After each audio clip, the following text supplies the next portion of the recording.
ನೋಡಿ ಬಪ್ಪಂಗಾಯಿ ತೆಗೆಯುವ ಸುಲಭವಾದ ವಿಧಾನ. ಇಲ್ಲಿ ನೋಡಿ ನಾವು ಬಪ್ಪಂಗಾಯಿ ತೆಗೆದಿದ್ದು, ಇದು ಬಿದಿರು ಉಂಟು, ಬಿದಿರನ್ನು ಭಾಗ ಮಾಡಿ ಅದರಲ್ಲಿ ತಿಪ್ಪಿ ಇಟ್ಟು ಈ ತರ ಮಾಡಿ ಈ ತರ ಗ್ಯಾಪ್ ಮಾಡಿ ಹೊರಟೆ ಮುಂಚೆ ತಿಪ್ಪಿ ನೋಡಿ ಇದನ್ನು ತೆಗೆಯುದು.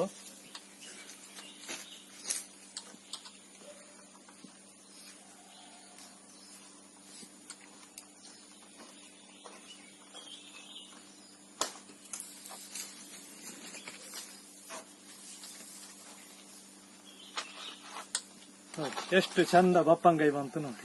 ಇಲ್ಲದಿದ್ರೆ ಕೆಳಗೆ ಬೀಳುವುದು, ಕೆಳಗೆ ಕ್ಯಾಚ್ ಇಡುವುದು, ನಾವು ಬೀಳುವುದು, ಬಪ್ಪಂಗಾಯಿ ಬೀಳುವುದು, ಬಪ್ಪಂಗಾಯಿ ಪರಿಚಯ ಆಗುವುದು ನೋಡಿ.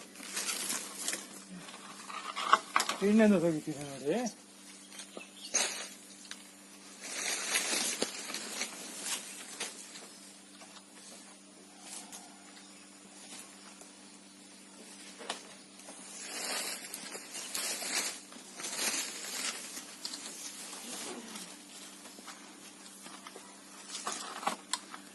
ಎಷ್ಟು ಚೆಂದ ಮಾಡಿ ಬಪ್ಪಂಗಾಯಿ ತೆಗೆಯುವ ವಿಧಾನ.